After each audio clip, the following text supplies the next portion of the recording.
हमारे एग्जाम में आते हैं वो हम यहाँ पे डिस्कस करेंगे। ज़्यादा डीपली हम नहीं जाएंगे। जिसको दोबारा से सारा कंसेप्ट ज़्यादा ही डीपली उसमें करना है तो आप वो जो पिछली वीडियोज़ है मेरी आप उनको देखिए, ठीक है। अभी हम इसको समराइज़ करेंगे, सिर्फ यहाँ पे क्वेश्चंस डिस्कस करेंगे कि कहाँ से क्वेश्चन जो है आपसे पूछे जा सकते हैं, कैसे कैसे क्वेश्चन जो है आ सकते हैं। स्टार्टिंग से जो है इसको करते हैं स्टार्ट। जो कॉम्प्लेक्स नंबर में है, सबसे पहले हमें पता है कि जब हमने इमेजिनरी नंबर्स पढ़े थे तब हमें जाके कॉम्प्लेक्स नंबर्स के बारे में पता चला, क्योंकि कॉम्प्लेक्स नंबर जो है वो दो नंबर से मिलके बने हैं, रियल नंबर और इमेजिनरी नंबर्स। जब हमारे पास रूट वाले जो नंबर्स होते थे, जैसे -8 है, रूट -5 है, हम 10th तक इनके बारे में, इनके रूट, नेगेटिव नंबर्स के रूट के बारे में कुछ नहीं बता सकते थे, क्योंकि हमें इसके बारे में कुछ नहीं पता, क्योंकि हमने इमेजिनरी नंबर्स पढ़े ही नहीं थे।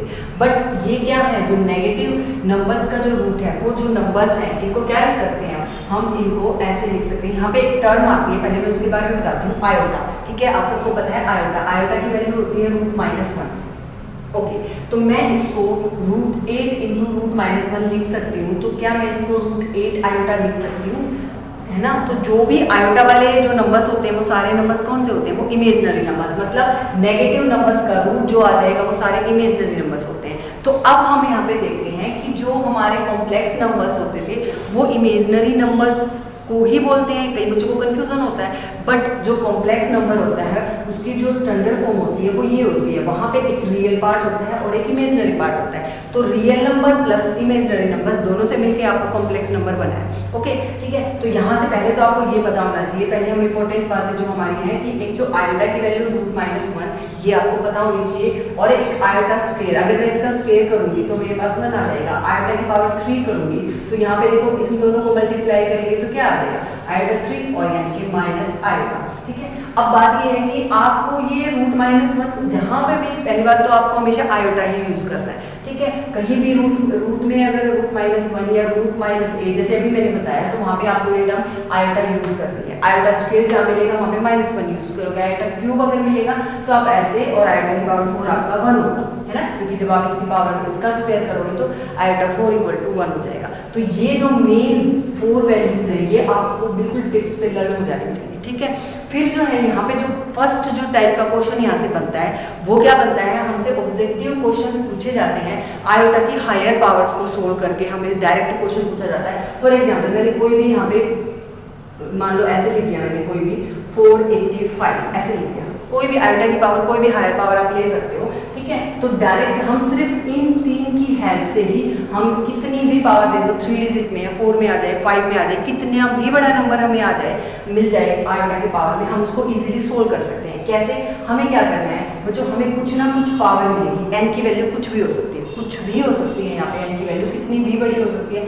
तो हमें क्या करना है, इस n को 4 से डिवाइड करना है, तो कुछ ना कुछ तो क्वोशंट आएगा वहाँ पे, और कुछ ना कुछ वहाँ पे रिमाइंडर भी होगा। ठीक है, हम जब इस नंबर को 4 से डिवाइड करेंगे तो कुछ ना कुछ क्वोशंट होगा, कुछ ना कुछ रिमाइंडर होगा।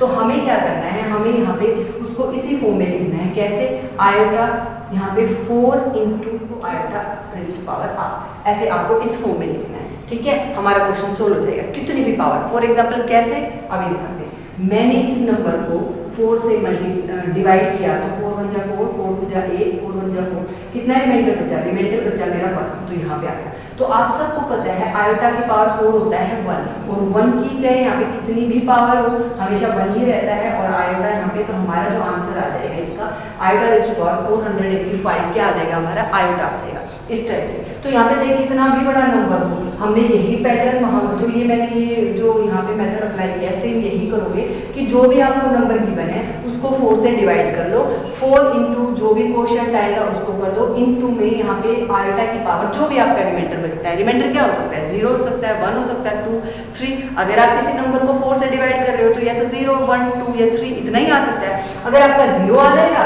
तो आपको पता ही है, देखो ये तो 1 हो जाएगा, 4 × क्वोशंट जो भी आएगा ये तो 1 हो जाएगा। लेकिन आयोटा की पावर अगर 0 होगी तो आपका यहाँ पे आंसर 1 आएगा हमेशा। अगर आयोटा की पावर यहाँ पे 1 होगी तो आंसर क्या आ जाएगा, आपका आयोटा आ जाएगा। अगर आयोटा का स्क्वायर होगा, अगर आयोटा का स्क्वायर होगा तो आंसर क्या आ जाएगा, आपका -1। और आयोटा की पावर 3 होगी तो क्या आ जाएगा, यही सारी चीज़ें तो हमने यूज़ करी यहाँ पे। तो हम इस वाले मेथड से हम आयोटा की पावर कितनी भी दे हमें, हम उसको इजीली कर सकते हैं। और यहाँ पे हमें इस टाइप से ऑब्जेक्टिव क्वेश्चन जरूर मिलेंगे।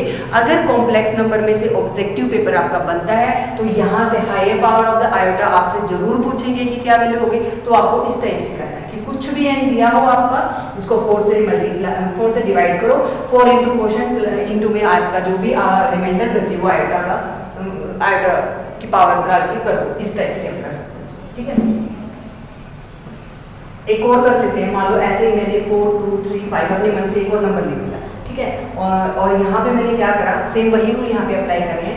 आयोटा की पावर 4 से इसको मैंने क्या करा, डिवाइड करा, ठीक है। आप रफ में कर सकते हो डायरेक्टली। तो यहाँ पे 4 1 जा 4, ठीक है, और फिर 0, फिर 4 5 जा 20, ओके। फिर आपका यहाँ पे 8 पे जाएगा और फिर रिमाइंडर कितना बचता है आपका 3, तो आयोटा की पावर 3 है ना, ये हो जाएगा। तो यहाँ पे देखो ये तो 1 हो गया आपका। आयोटा की पावर 3 क्या होता है, माइनस आयोटा। तो इसका आंसर कितना आ जाएगा आपका, माइनस आयोटा। तो इसी तरह से हम आयोटा की कितनी भी पावर हमें दी हो, हम उनको इजीली सॉल्व करके। अब इसके बाद आता है जो कि आपका जो भी कॉम्प्लेक्स नंबर होता है वो हमेशा इस फॉर्म में होता है। ये हमारा रियल पार्ट होता है, ठीक है, और ये हमारा इमेजिनरी पार्ट होता है, ओके। तो हम मान लो ये हमें कॉम्प्लेक्स नंबर दिया है, तो रियल पार्ट ऑफ जेड का मतलब ए से है और इमेजिनरी पार्ट ऑफ जेड का मतलब हमारा बी से है, ओके, ठीक है। ये हमारी स्टैंडर्ड फॉर्म होती है किसी भी कॉम्प्लेक्स नंबर की। जब हमें कोई भी ऑपरेशन लगाना होता है तो पहले हमें उसको स्टैंडर्ड फॉर्म में ही करना पड़ता है। मतलब अगर मैं यहाँ पे आपको अभी अलजेब्रा तो मैं यहाँ पे नहीं बताऊंगी कॉम्प्लेक्स नंबर्स का, क्योंकि आपने वो सारा किया हुआ है कि एडिशन सब्ट्रैक्शन कॉम्प्लेक्स नंबर में कैसे होता है। बट आपको ये बात यहाँ पे जरूर ध्यान दिलवाना चाहती हूँ कि जब भी आप दो कॉम्प्लेक्स नंबर को ऐड करते हो, सब्ट्रैक्ट करते हो, मल्टीप्लाई करते हो या डिवाइड करते हो, जो भी करते हो, तो रिजल्ट जब भी आप दोगे वो हमेशा आपका स्टैंडर्ड फॉर्म में होना चाहिए। मतलब a प्लस आयोटा b की फॉर्म में होना चाहिए, ठीक है। जब तक वो स्टैंडर्ड फॉर्म में नहीं होता है हम उसको इनकम्प्लीट ही मानेंगे, ठीक है। तो स्टैंडर्ड फॉर्म में आपको वो लिखना है। तो यहाँ पे अब देखते हैं हम कि जैसे मान लो अब जो है आपको ऐसे कोई दे रखा है कि आपको ना a प्लस आयोटा b इस फॉर्म में आपको आंसर मिल रहा है, ठीक है। अब बात ये आती है ना कि मान लो हमने दो भी कॉम्प्लेक्स नंबर थे, ऐड किए, सब्ट्रैक्ट किया, कुछ भी किया, हमने कोई भी ऑपरेशन उस पर अप्लाई किया, हमारा ना आंसर इस टाइप से आ रहा है, ठीक है। तो ये जो आपका आंसर है वो इनकम्प्लीट इसलिए है क्योंकि ये स्टैंडर्ड फॉर्म में नहीं है, ठीक है। तो आप इसको कैसे करोगे, बाय रैशनलाइजेशन जो है आप इसको स्टैंडर्ड फॉर्म में चेंज करोगे। यहाँ पे हो जाएगा आपका a माइनस आयोटा b और नीचे आपका आ जाएगा a plus b a minus b, identity a square minus में b स्क्वायर। यहाँ पे हमारा लग जाएगा a स्क्वायर माइनस में b स्क्वायर, क्योंकि आयोटा स्क्वायर है तो ये प्लस हो जाएगा। अब ये हो जाएगा a अपॉन में a square plus b square minus iota b upon में a स्क्वायर प्लस में b स्क्वायर। अब ध्यान से देखो, this is our real part and this is our imaginary part. हमने अब इसको जाके स्टैंडर्ड फॉर्म में करा है। ये सिर्फ आगे भी कुछ जो है हम पढ़ेंगे जैसे कंजुगेट मॉडुलस वगैरह, वहाँ पे भी मैं आपको ये बताऊंगी कि स्टैंडर्ड फॉर्म कितनी इंपॉर्टेंट है। बिना इसमें चेंज किए हम वहाँ पे ये कंजुगेट या किसी भी कॉम्प्लेक्स नंबर का मॉडुलस वगैरह भी नहीं निकाल सकते, ठीक है। तो आंसर तब कंप्लीट होगा जब आप उसको स्टैंडर्ड फॉर्म में लिखोगे, ओके। अब इसके बाद आता है, अभी और भी बताती हूँ कैसे कैसे। जैसे मान लो पहले मैं आपको वो टर्म बताती हूँ एडिटिव आइडेंटिटी। मेनली जो ऑब्जेक्टिव क्वेश्चन है, अभी आपका यूटी ऑब्जेक्टिव ही होने वाला है, तो ज़्यादा तो हम यही जो ऑब्जेक्टिव क्वेश्चंस होते हैं मैं वो किस किस टाइप के पूछे जा सकते हैं। मेनली तो यही एडिटिव आइडेंटिटी पूछनी है। अब आपको यही नहीं पता होगा कि एडिटिव आइडेंटिटी होती क्या है, तो आप किसी भी कॉम्प्लेक्स नंबर की कैसे बताओगे। तो यहाँ पे है कि एडिटिव आइडेंटिटी क्या होता है। मान लो कोई कॉम्प्लेक्स नंबर आपको दिया है, कोई भी जनरल कोई भी मान लिया complex number a plus iota b है, ये आपको एक कॉम्प्लेक्स नंबर दिया है, आपको इसकी एडिटिव आइडेंटिटी बतानी है। तो मैं इसमें क्या ऐड करूं, मैं इसमें क्या ऐड करूं कि मुझे z ही मिले। मतलब z की आइडेंटिटी चेंज नहीं होगी, जो इनपुट दिया वही आपको आउटपुट में मिल रहा है। z जैसा था वैसा का वैसा है, तभी तो उसकी आइडेंटिटी चेंज नहीं होगी ना। तो यहाँ पे मैं उसमें क्या ऐड करूँ, एडिटिव आइडेंटिटी है तो क्या ऐड करूँ कि z ही रहे। तो यहाँ पे आप ध्यान से देखो, यहाँ पे ये वैसे मैंने जीरो नहीं बनाया था, ये वैसे यहाँ पे सर्कल किया था। तो यहाँ पे मुझे क्या ऐड करना है, तो मुझे यहाँ पे मुझे यहाँ पे जीरो ऐड करना पड़ेगा। अब जीरो बात ये आती है कि क्या जीरो कॉम्प्लेक्स नंबर होता है, बिल्कुल होता है कॉम्प्लेक्स नंबर।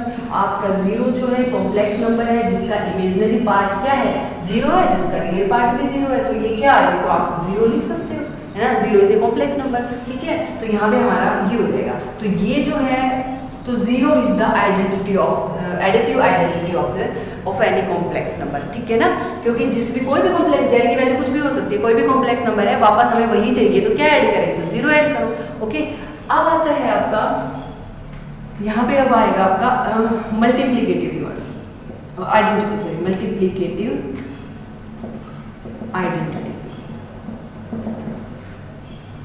मल्टीप्लीकेटिव आइडेंटिटी क्या होगी कि मैं इस z में क्या मल्टीप्लाई करूं कि मुझे जो है वापस z ही मिल जाए। आइडेंटिटी नाम आ गया ना, तो आइडेंटिटी का मतलब जैसा z था वैसा ही रहेगा, उसमें कोई चेंज नहीं होगा, है ना। उसकी आइडेंटिटी एज इट इज जो है वही रहेगा। तो यहाँ पे मैं क्या मल्टीप्लाई करूँ भैया ऐसा z के साथ, तो यहाँ पे 1 अगर मैं मल्टीप्लाई करूँ z के साथ तो वापस z आ जाएगा। अब क्वेश्चन ये अराइज होता है, क्या 1 एक कॉम्प्लेक्स नंबर है ना। तो यहाँ पे 1 भी कॉम्प्लेक्स नंबर है। मान लो 1 को मैं किसी दूसरे कॉम्प्लेक्स नंबर से यहाँ पे दिखाते हूँ कि z1 है, z1 कोई भी और कॉम्प्लेक्स नंबर, क्या 1 + 0 ऐड एक कॉम्प्लेक्स नंबर नहीं है, बिल्कुल है। वही रियल पार्ट है, 0 इज द इमेजिनरी पार्ट, तो ये क्या हो जाएगा, ये 1 ही है, ठीक है। तो किसी भी कॉम्प्लेक्स नंबर की जो मल्टीप्लिकेटिव आइडेंटिटी होती है वो क्या होगी, वो 1 होगी, ठीक है। ये तो आ गया आपका आइडेंटिटी। अब इसके बाद है आपका एडिटिव इनवर्स। एडिटिव इनवर्स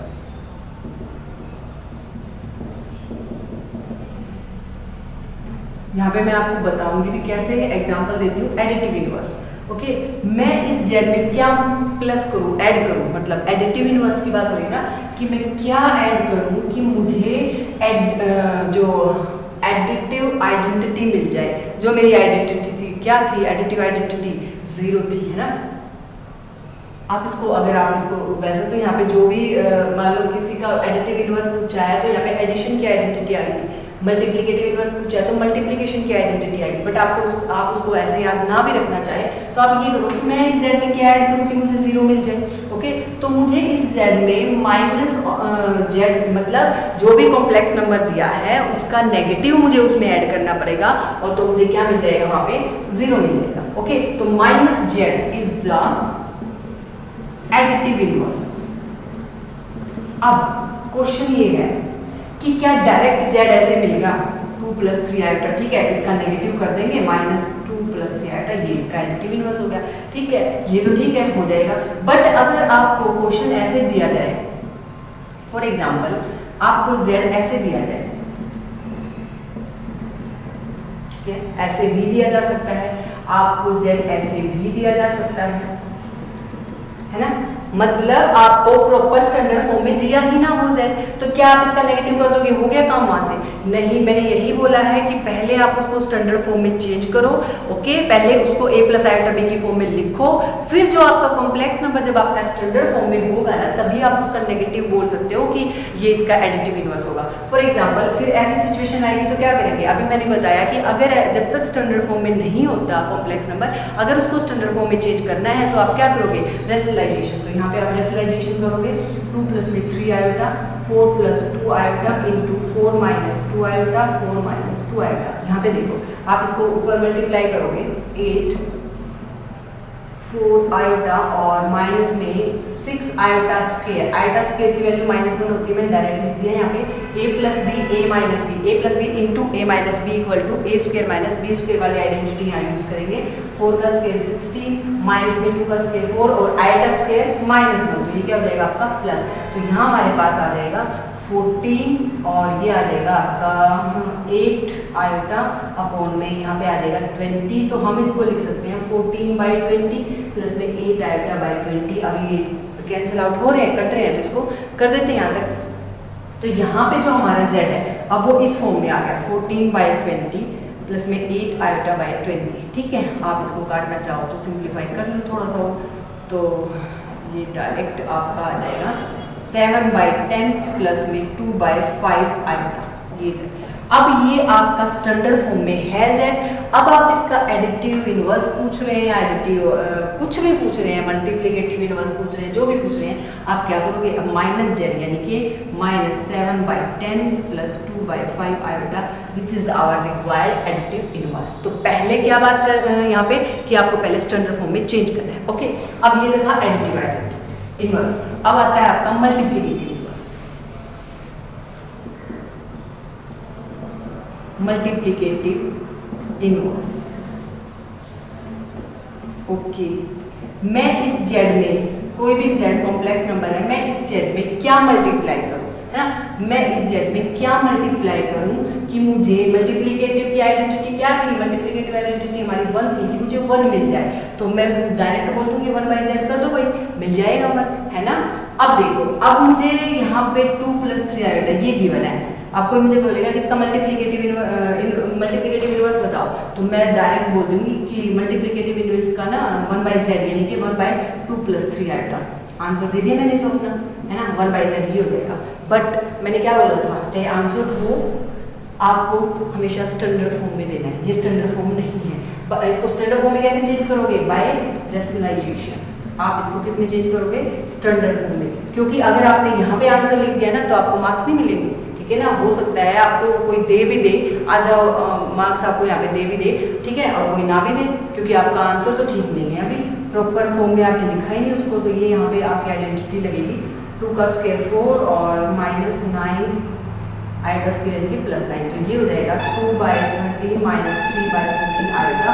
ये हमारा जो है ना मल्टीप्लिकेटिव रिक्वायर्ड मल्टीप्लिकेटिव इनवर्स, ठीक है। तो ये बात ध्यान रखनी है, ऑब्जेक्टिव क्वेश्चंस यहाँ से जरूर पूछे जाते हैं। Multiplicative inverse, additive inverse, identity भी पूछी जा सकती है, ये जहाँ आपको बहुत अच्छे से करनी है, ठीक है।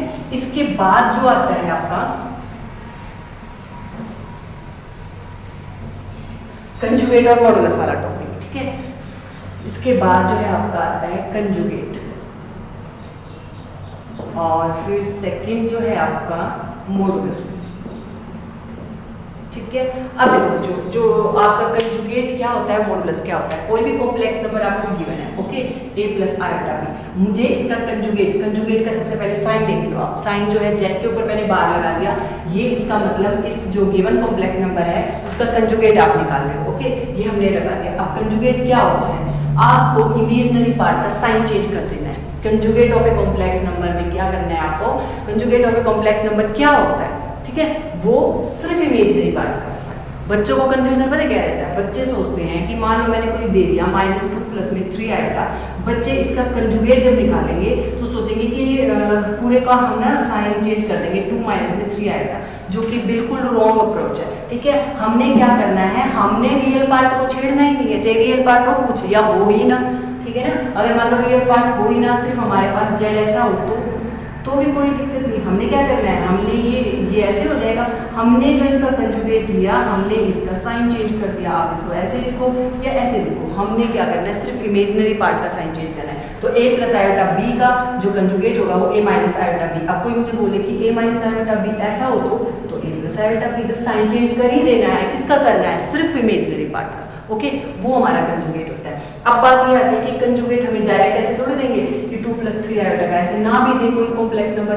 आपको अगर कॉम्प्लेक्स नंबर इसी फॉर्म में दे दिया, आपको 1 + में 4 + में 3 आएगा, या न्यूमरेटर में भी कुछ और भी आ जाए, जैसे 2 + में 3 आएगा, तो वही प्रोसीजर आपको यहाँ भी फॉलो करना है बाय रैशनलाइजेशन। पहले आप स्टैंडर्ड फॉर्म में चेंज करोगे, फिर स्टैंडर्ड फॉर्म में आने के बाद जो है आप उस पर कंजुगेट लोगे, ठीक है। जब तक ये a + i की फॉर्म में नहीं है आपका कॉम्प्लेक्स नंबर, आप उसका कंजुगेट नहीं ले सकते, लोगे तो गलत आएगा, ठीक है, ठीक है। ये आपका कंजुगेट वाला टॉपिक। अब देखो मॉडुलस वाला, मॉडुलस क्या होता है, मॉडुलस में क्या होता है, ये साइन होता है मोड का साइन, है ना, मॉडुलस वहीं से आया है, मोड का साइन।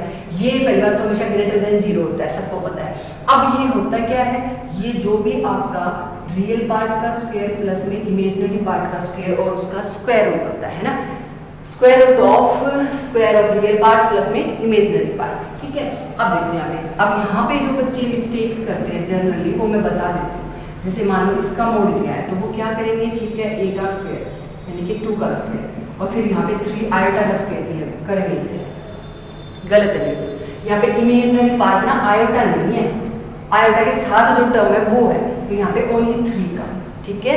ऐसे तो फिर अगर आयोटा लिख लिया तो फिर ये हो सकता है कई क्वेश्चंस में नेगेटिव भी आ जाए, है ना, स्क्वायर रूट के अंदर नेगेटिव भी आ जाएगा, जो कि नहीं आएगा, ठीक है।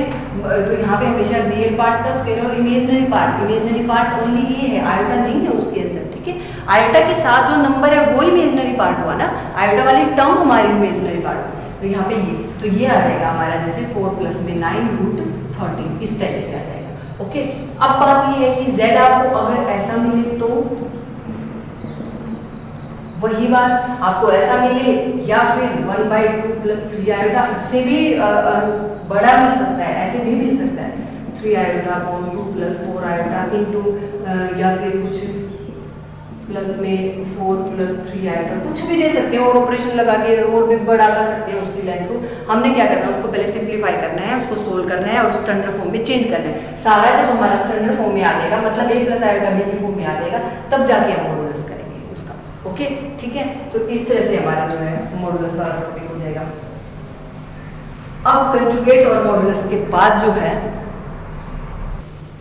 कंजुगेट और मॉडुलस के बाद जो है आपका सबसे इंपॉर्टेंट जो है आपका पोलर फॉर्म। मान लो ये आपकी स्टैंडर्ड फॉर्म होती है, ठीक है, ये standard form of the complex number. Okay, polar form of the complex number होती है ये r cos थीटा प्लस में r आयोटा sin थीटा, ठीक है। आप इसको ऐसे भी लिख सकते हो,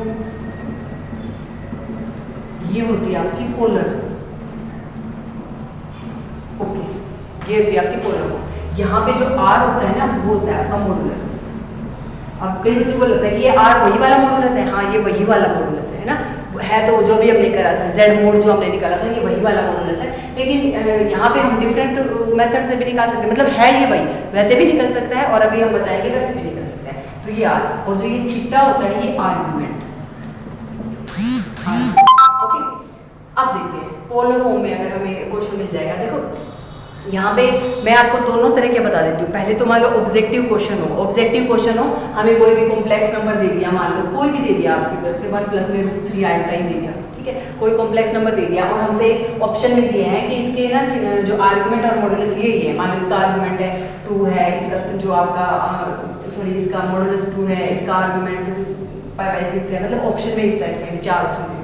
तो यहाँ पे हमें क्या करना है, हमने प्रॉपरली हमने पूरा का पूरा सॉल्व करके, यहाँ पे 6 मार्क्स का है, 4 मार्क्स का क्वेश्चन तो है नहीं कि हर एक चीज़ हम लिखेंगे और उसको फिर कैलकुलेट करेंगे। अगर हमें डायरेक्ट अगर मॉडुलस और थीटा अगर हमारा इजीली निकल रहे हैं, ऑब्जेक्टिव की बात करें, अभी हमारा ऑब्जेक्टिव पेपर होने वाला है, तो उसके लिए तो हमारा टाइम कंज्यूमिंग मेथड ही अप्लाई करेंगे। डायरेक्ट हमें r यहाँ से जो अभी मॉडुलस सीख के आए हैं, r सीधा क्या था हमारा √a² प्लस में b², रियल पार्ट और इमेजिनरी पार्ट। यहाँ पे हमारा रियल पार्ट है 1 का स्क्वायर 1, √3 का स्क्वायर 3, यानी कि √4 और प्लस माइनस √4, तो वो क्या आ जाएगा हमारे पास। यहाँ पे r की वैल्यू जो है आपको 2 लेनी है, क्योंकि आपको पता है नेगेटिव तो वैसे भी नहीं होता मॉडुलस इज ऑलवेज, मतलब r is always greater than 0, तो यहाँ पे r की वैल्यू 2 आ गई। तो डायरेक्ट हमें पता चल गया, हमने पूरा यहाँ पे जो अपना पैटर्न था वो 4 मार्क्स या 6 मार्क्स वाला वो हमने यहाँ पे अप्लाई नहीं किया, हमें मॉडुलस चाहिए ना, कैसे भी निकला है तो हमने निकाल दिया। ओके, अब बात आती है आर्गुमेंट की। आर्गुमेंट के लिए हमें क्या करना चाहिए, डायरेक्ट हमें फॉर्मूला पता है, यहाँ पे टेंजेंट थीटा, अभी थीटा नहीं अल्फा की बात करो, थीटा तो हमारा आर्गुमेंट है, थीटा इतनी आसानी से नहीं आएगा।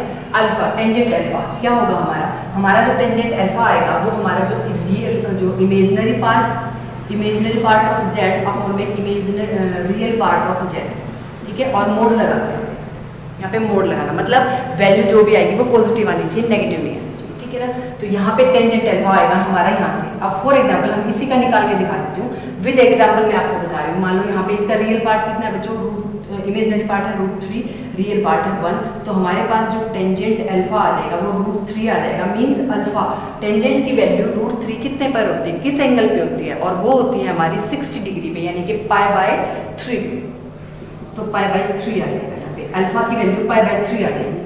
अब ये है हमें आर्गुमेंट चाहिए है, आर्गुमेंट उसके लिए आपको 4 क्वाड्रेंट्स पता होता है कि हमें ये पता लगाना है पहले हमारा कॉम्प्लेक्स नंबर किस क्वाड्रेंट में है, इसमें है, इसमें है, इसमें है, इसमें है, ठीक है। तो जिसमें होगा उसी में आर्गुमेंट लेंगे हम, ठीक है। तो अगर आपका फर्स्ट क्वाड्रेंट में है कॉम्प्लेक्स नंबर, अब फर्स्ट क्वाड्रेंट की क्या पहचान है, हम यहीं से इस जेड को देख के ही बता सकते हैं कि ये फर्स्ट क्वाड्रेंट में है कि नहीं।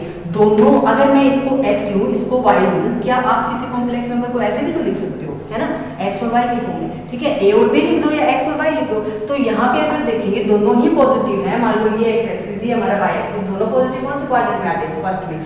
अगर ऐसी सिचुएशन है तो जो आपका अल्फा आया है वही आपका थीटा, मतलब आपका आर्गुमेंट है, ठीक है। अगर ये ऐसा होता, मान लो आपका जो यहाँ पे जो x वाला पार्ट है यानी कि फर्स्ट वाला पार्ट है जो आपका रियल पार्ट है, अगर वो आपका नेगेटिव होता, x एक्सिस अगर नेगेटिव होता, मान लो ये ऐसे होता, फॉर एग्जाम्पल ये होता, यानी कि ये नेगेटिव आ गया, ठीक है। क्वाड्रेंट कौन सा हो जाता हमारा? सेकंड। यहाँ पे आपका नेगेटिव और पॉजिटिव, आपका जो रियल पार्ट है वो नेगेटिव, ठीक है, और आपका जो ये इमेजिनरी पार्ट है वो पॉजिटिव। तो यहाँ पे देख के ही एक्स वाला पार्ट अगर हमारा नेगेटिव आ गया, एक्स कहाँ नेगेटिव होता है? सेकंड क्वाड्रेंट में नेगेटिव होता है, तो यहाँ पे आ जाएगा, ठीक है। यहाँ पे अगर आपका आ जाता है ये वाला, अगर आपका क्वाड्रेंट में अगर कॉम्प्लेक्स नंबर आ जाता है, तो जो आपका अल्फा आया है ना, पाई माइनस अल्फा कर दो, जो भी अल्फा आया है, जैसे अभी हमारा आया था पाई बाई 3, तो पाई बाई 3 रख देंगे यहाँ पे। क्या आंसर आ गया हमारा? 2 पाई बाई 3। तो थीटा क्या हो जाएगा हमारा? 2 पाई बाई 3, मतलब आर्गुमेंट हमारा 2 पाई बाई 3। तो यहाँ पे हमारा जो आर्गुमेंट है वो ऐसे निकलेगा, जो भी अल्फा आया उसको पाई में से माइनस कर दो, ओके। अगर हमारा जो कॉम्प्लेक्स नंबर है वो है थर्ड क्वाड्रेंट में, अब थर्ड क्वाड्रेंट में कैसे देखेंगे? यहाँ से थर्ड क्वाड्रेंट में अगर आपका एक्स तो पॉजिटिव, सबको सॉरी एक्स नेगेटिव है, थर्ड क्वाड्रेंट में एक्स नेगेटिव, वाई भी नेगेटिव है, तो यहाँ पे दोनों यानी कि हमारे -1 -√3 आएगा। अगर ये इस फॉर्म में मिलता है ना, दोनों पार्ट नेगेटिव, रियल और इमेजिनरी दोनों पार्ट नेगेटिव हो जाते, तो हमारा जो क्वाड्रेंट, जो हमारा जो कॉम्प्लेक्स नंबर है वो थर्ड क्वाड्रेंट में आता और आर्गुमेंट हमारा थर्ड क्वाड्रेंट में ही होगा। वहां पे जो हमारा आर्गुमेंट, अब अल्फा का और आर्गुमेंट का यहाँ पे क्या रिलेशन होगा? जो भी सेकंड क्वाड्रेंट में था ना उसी का नेगेटिव होगा, जो आपका सेकंड क्वाड्रेंट है में जो भी जो था उसका नेगेटिव यहाँ पे आ जाएगा। समझ रहे हो मेरी बात? मतलब जैसे आपका अल्फा मान लो पाई बाई 3 आ गया, मान लो मेरा अल्फा पाई बाई 3 आ गया, तो माइनस पाई माइनस में पाई बाई 3 जब मैं यहाँ पे करूंगी तो ये मेरा 2 पाई बाई 3 आ रहा है, तो मतलब मेरा थीटा -2 पाई बाई 3 आ जाएगा, ठीक है। तो जो भी अल्फा निकालना है, ठीक है, पाई माइनस अल्फा, मतलब जो आपका सेकंड क्वाड्रेंट में पाई माइनस अल्फा था उसी का नेगेटिव यहाँ आ जाएगा। अब आता है फोर्थ क्वाड्रेंट में, क्या पहचाने कि हमारा फोर्थ क्वाड्रेंट में होगा कॉम्प्लेक्स नंबर यानी कि x तो हमारा पॉजिटिव, लेकिन हमारा y वाला पार्ट हमारा नेगेटिव, मतलब हमारा रियल पार्ट तो पॉजिटिव, मतलब ये तो पॉजिटिव, लेकिन ये वाला पार्ट हमारा क्या होगा? नेगेटिव। अगर ऐसा इस फॉर्म में लिखा होगा तो हमारा वो फोर्थ क्वाड्रेंट में रह जाता है, और अगर फोर्थ क्वाड्रेंट में आ जाएगा तो यहाँ पे जो थीटा है ना वो माइनस अल्फा के इक्वल हो जाएगा, मतलब जो आपका अल्फा आया था उसका नेगेटिव हो जाएगा। जैसे अभी मेरा अल्फा कितना आया था? पाई बाई 3 आया था, तो थीटा माइनस पाई बाई 3 है ना। हम इसको ऐसे भी याद रख सकते हैं, फर्स्ट और सेकंड का याद हो गया। फर्स्ट में अगर है तो थीटा वही होगा जो अल्फा है, अगर सेकंड में है तो थीटा आपका पाई माइनस अल्फा हो जाएगा। थर्ड क्वाड्रेंट में है तो इसका नेगेटिव आ जाएगा, और फोर्थ क्वाड्रेंट में है तो इसका नेगेटिव आ जाएगा। हम इसको ऐसे, अगर हमें ऑब्जेक्टिव, हमने डायरेक्ट जो है सीधा थीटा और आर्गुमेंट चाहिए, आप ऐसे करो जल्दी हो जाएगा, ओके। नहीं तो फिर जो वाला मेथड मैंने आपको एक्सप्लेन किया हुआ है कि आप उसका स्क्वायर करो, अभी देख लेते हैं वो भी। क्या मेथड मैंने यहाँ पे करा हुआ है? ये आपका z आ गया, ओके। यहाँ पे देखो ये आपका स्टैंडर्ड फॉर्म है, ये आपकी पोलर फॉर्म है। हम कंपेयर करेंगे, यहाँ पे कंपेयर करेंगे रियल पार्ट को और इमेजिनरी पार्ट को। तो जो रियल पार्ट है यहाँ पे cos थीटा है, यहाँ पे a है, और यहाँ पे हमारा r sin थीटा है इमेजिनरी पार्ट, और वहाँ पे भी है। ऐसे कंपेयर करेंगे। फिर हम क्या करते हैं, जैसे अभी हमारा क्वेश्चन मैंने क्या लिया हुआ था, z 1 प्लस में √3 आयोटा ले रखा था ना, तो यहाँ पे r cos थीटा a की वैल्यू कितनी है बच्चों? 1 है, और r sin थीटा b की वैल्यू कितनी है? √3 है। अब हम क्या करेंगे? स्क्वायरिंग करेंगे दोनों तरफ, तो r स्क्वायर, ठीक है, और यहाँ से r square sin square theta, ये आपका 3। फिर इन दोनों को हम ऐड कर देंगे, एडिंग 1 और 2, तो r square cos square theta plus में r square sin square theta, यहाँ पे आ जाएगा 1 प्लस में 3। ये हो जाएगा r स्क्वायर को कॉमन ले लो, cos स्क्वायर थीटा प्लस में sin square theta equal to 4, और r कितना आ जाएगा? r यहाँ से अभी निकाल लेते हैं, ये क्या हो जाएगा आपका 1, तो r स्क्वायर की वैल्यू 4 मीन्स r की वैल्यू 2। अब कई बच्चे मुझे कहेंगे मैम -2 भी होगी, -2 हम लेंगे ही नहीं, क्योंकि हमें पता है मॉडुलस तो r इज ग्रेटर देन 0 है ना, r हमेशा ग्रेटर देन 0 होता है, तो r इक्वल टू 2। देखो अभी हमने वहाँ डायरेक्ट फॉर्मूला अप्लाई किया था तब भी 2 आया था, अब ये भी 2 आएगा। ये जब हमारा क्वेश्चन 4 मार्क्स में या 6 मार्क्स में आया तो हम इस तरह से पूरा उसको अच्छे से एक्सप्लेन करके पूरा सोल्व करके दिखाएंगे, ठीक है। अब जब आगे हम करेंगे, आपका r ये आ गया, इस r की वैल्यू को ले जाके आप यहाँ पे और यहाँ पर पुट करो, ठीक है। तो यहाँ पे मेरा जो cos थीटा की वैल्यू आ जाएगी, जब मैंने यहाँ 1/2 आ गई, और sin थीटा की वैल्यू आ गई √3/2। अब मेरी बात ध्यान से सुनो, क्योंकि cos थीटा sin थीटा 1/2 √3/2 दोनों ही पॉजिटिव हैं, cosine and sin both are positive, therefore the given complex number lies in the first quadrant. मतलब फर्स्ट क्वाड्रेंट में है तो जो हमारा अल्फा होगा वही हमारा थीटा होगा, फिर तो आपका सारा यही प्रोसीजर अप्लाई होना है, ठीक है। जब हम आर्गुमेंट निकालेंगे तो हमने ये देखा, हम लिखेंगे ये चीज़ यहाँ पे कि आपका जो कोसाइन और साइन दोनों ही जो है किस में लाई कर रहे हैं, दोनों पॉजिटिव है तो फर्स्ट क्वाड्रेंट में, therefore theta lies in the first quadrant, और theta lies in the first quadrant. अब यहाँ पे देख लेते हैं हम, यहाँ पे फिर क्या आ जाएगा, कोस थीटा की वैल्यू 1/2 कितनी पे होती है, π/3 पे, साइन की भी π/3 पे ही मिलेगी, है ना, जो आपका अल्फा है वो π/3 आ गया, तो थीटा भी क्या आ जाएगा आपका π/3, क्योंकि हमारा किसमें लाई कर रहा है, फर्स्ट क्वाड्रेंट। ओके, तो हम इस तरह से उसको प्रॉपरली कर सकते हैं। ऑब्जेक्टिव में करोगे तो आप डायरेक्ट जितना जल्दी हो सके उसका आंसर निकालोगे तो ज़्यादा बेटर रहेगा। सारा इस तरह से आप सोल्व करोगे तो काफ़ी लेंथी पड़ेगा। इसके बाद जो है, इसके बाद आता है बच्चों प्योरली रियल और प्योरली इमेजिनरी नंबर कैसे होते हैं। प्योरली रियल मतलब, अब मुझे कोई बोले प्योरली रियल, जिस जहाँ पे मान लो 2 प्लस में 0 ऐड है, प्योरली रियल ही तो है। जहाँ पे इमेजिनरी पार्ट 0 हो जाए ना, वो नंबर प्योरली रियल हो जाएगा। और अगर प्योरली इमेजिनरी की बात आ जाए तो जब आपका रियल पार्ट 0 हो जाए और इमेजिनरी, सिर्फ इमेजिनरी पार्ट होगी, प्योरली इमेजिनरी। कई बार बच्चों को ये रहता है कि मैम ये प्योरली इमेजिनरी और रियल क्या होते हैं, फिर जहाँ पे प्योरली रियल की बात है तो इमेजिनरी पार्ट 0 हो जाना है, प्योरली अगर इमेजिनरी है तो रियल पार्ट 0 हो जाना है, वो प्योरली इमेजिनरी हो जाएगा और वो प्योरली आपका, ये आपका प्योरली रियल हो जाएगा। ओके, ठीक है।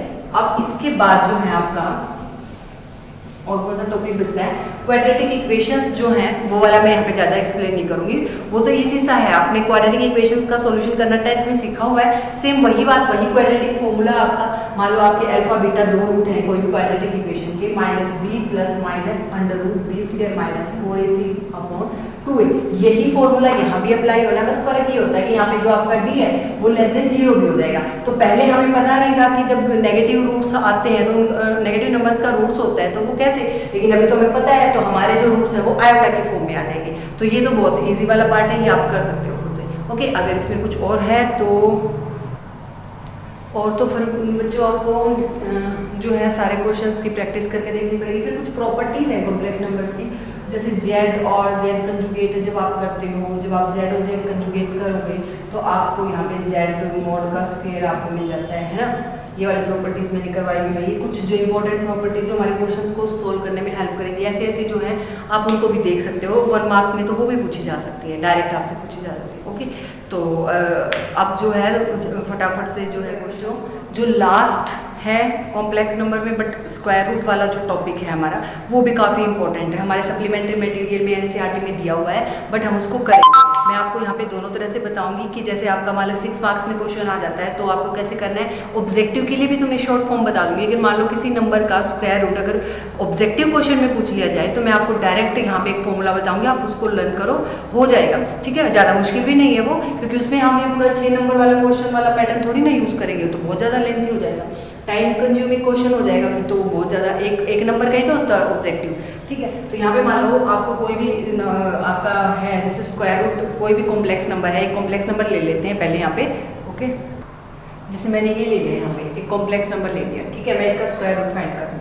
ठीक है, पहले तो आपका जो 6 मार्क्स वाला जो है वो आपको 6 मार्क्स या 4 मार्क्स में जब आएगा तो आपको उसको कैसे करना है। तो सबसे पहले इस कॉम्प्लेक्स नंबर का, क्योंकि हमने स्क्वायर रूट निकालना है तो हम इसको इक्वल ले लेते हैं a प्लस आयोटा b की कोई भी कॉम्प्लेक्स नंबर आएगा हमारा। ठीक है, इसका स्क्वायर रूट भी तो कुछ a और b की जो भी वैल्यू आएंगी अगर हम यहाँ पुट करें तो हमें मिल जाएगा। अब बात ये है कि a और b की वैल्यू कैसे निकालते हैं। ठीक है, अगर आपका क्वेश्चन 4 या 6 मार्क्स में आता है तो आप उसको ऐसे करो, यहाँ पे क्या होगा आपका, आप स्क्वायरिंग बोथ साइड करते हो। ठीक है, तो यहाँ से आप a प्लस आयोटा b का होल स्क्वायर, और आप इस होल स्क्वायर को यहाँ से खोल दोगे, a प्लस b वाली आइडेंटिटी सिंपल आइडेंटिटी ही अप्लाई हो जाती है हमारे यहाँ भी कॉम्प्लेक्स नंबर में भी। तो a स्क्वायर माइनस में b स्क्वायर प्लस में 2a 2 आयोटा ab। ठीक है, ये आपको पता है माइनस क्यों आया, क्योंकि यहाँ पे आयोटा स्क्वायर आएगा, उसकी वैल्यू -1 होती है। ओके, अब हम यहाँ पे कंपेयर करेंगे, comparing real and imaginary parts from both sides. आप रियल और इमेजिनरी पार्ट्स को दोनों साइड से कंपेयर कर रहे हो, तो जो रियल पार्ट है आपका वो आपका ये आ जाएगा, और जो आपका इमेजिनरी पार्ट है इधर 12 है और इधर 2ab। अब देखो यहाँ भी बच्चे सेम मिस्टेक करते हैं, आयोटा को ना लिखे मिलेंगे, आयोटा नहीं लिखना है, आयोटा का सिर्फ जो आयोटा के साथ जो भी आपका पार्ट है वो आपको लिखना है, वो उसका वो हमारा इमेजिनरी पार्ट होता है। ओके, अब ये आ गया हमारे पास। अब हमें क्या करना है, हमें एक आइडेंटिटी यहाँ पे यूज़ करनी होती है। क्या कि a प्लस बी का होल स्क्वायर। ये सारा हम डिस्कस कर चुके हैं जब हमने कॉम्प्लेक्स नंबर किया था, ठीक है। उसको दोबारा मैं रिवाइज करवा रही हूँ। a माइनस बी का होल स्क्वायर प्लस में 4ab। आप सबको पता है ये होता है a प्लस बी का whole square equal to a minus b का होल स्क्वायर प्लस में 4ab। आप इसको खोल के वेरीफाई भी कर सकते हो। ओके, अब देखते हैं यहाँ पे हमें तो a स्क्वायर चाहिए। इसका मतलब मैं अपना a और b को ना a square plus b square, कोई दिक्कत नहीं है, ये a b तो कुछ भी हो सकता है ना। तो यहाँ पे हम इस तरह से इसको यूज करेंगे, हम इस फॉर्म में इसको यूज करेंगे। हमें इस फॉर्म में नहीं चाहिए, हमें a और b पे नहीं, हमें तो a स्क्वायर और b स्क्वायर पे लगानी है ये आइडेंटिटी। तो हम इसको ऐसे लगाएंगे।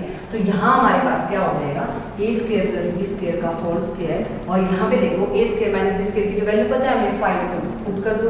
और 4a स्क्वायर b स्क्वायर, मैं इसका स्क्वायर करूँगी, स्क्वायरिंग बोथ साइड, तो 144 और यहाँ पे 4a स्क्वायर और b स्क्वायर। तो ये वैल्यू ले जाके अब मैं यहाँ पुट करने वाली हूँ, तो ये हो जाएगा 144। ओके, तो a square plus b square का whole square 25 plus 1444 a square plus b square का होल स्क्वायर, ये आ जाएगा 169।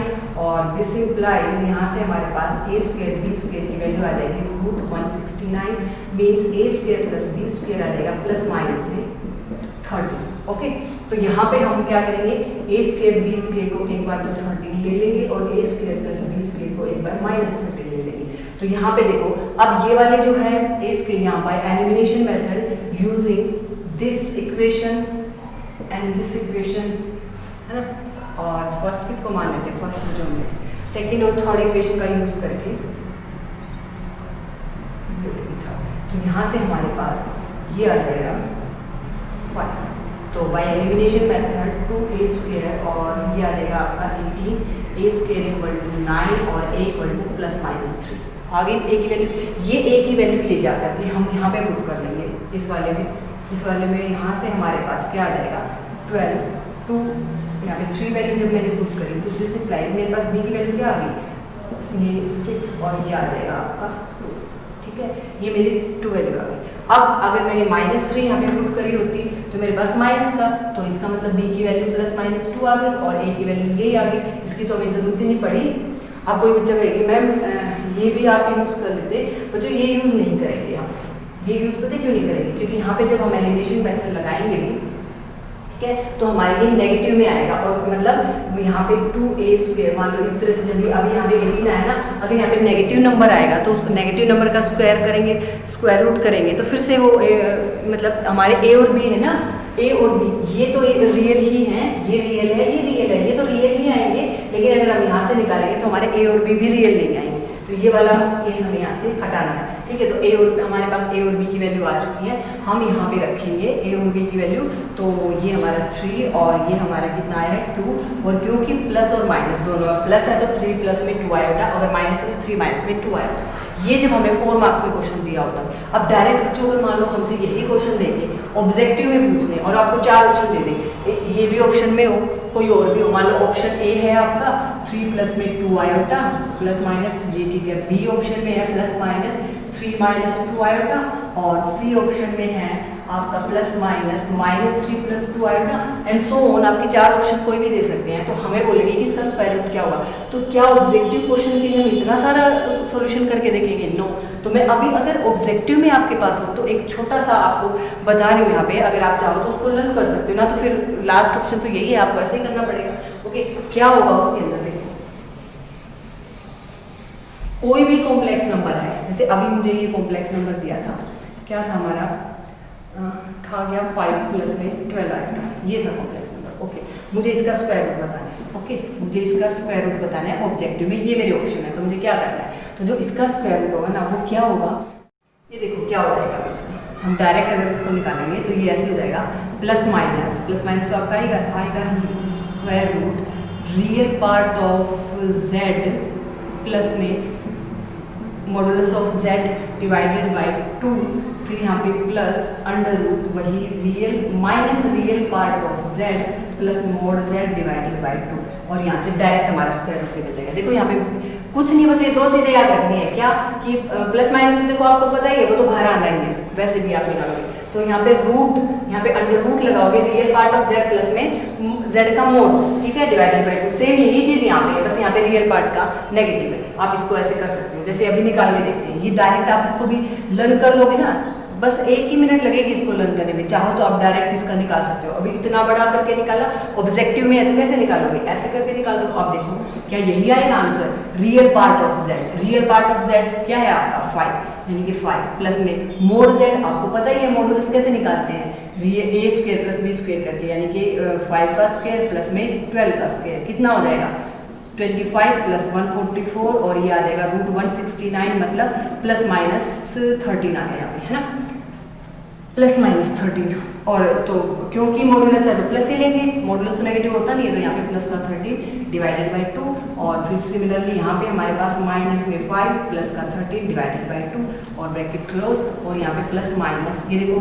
18/2 कितना होता है 18/2, 18 को 2 से डिवाइड कर दो 9 आ जाएगा डायरेक्ट, और यहाँ पे 13 माइनस में 5 कितना हो जाएगा आपका 8, 8/2 कितना होता है 4, और यहाँ पे आप देखो प्लस माइनस में ये कितना आ जाएगा आपका 3, और ये कितना आ जाएगा आपका 2। ओके, अच्छा आयोटा, आयोटा भूल गए, यहाँ पे आयोटा तो लगाना पड़ेगा ना, आयोटा तो ये आ गया आपका 2 आयोटा। क्या यही था हमारा आंसर, बिल्कुल यही था। तो option A is the right answer. Direct हम स्क्वायर रूट ऐसे भी निकाल सकते हैं, अगर आप चाहो तो डायरेक्ट फॉर्मूला लर्न कर लो। सीधा क्या करना है, कोई भी कॉम्प्लेक्स नंबर दिया हो प्लस माइनस में, उसका रियल पार्ट ले लो और प्लस में modulus of the complex number divided by 2। Next में क्या करें, यहाँ पे ये रियल पार्ट हो गया, ये इमेजिनरी पार्ट, तो इसलिए आयोटा लगाओगे। आयोटा अंडर रूट में यहाँ पे रियल नेगेटिव ले लोगे, बस इतना ही फर्क है। और हम डायरेक्ट जो है इस फॉर्मूला से हम किसी भी नंबर का स्क्वायर रूट बता सकते हैं, ठीक है। ऑब्जेक्टिव में अगर आप ये करोगे तो ज़्यादा बेटर रहेगा, है ना, आपको डायरेक्ट आंसर मिल जाएगा।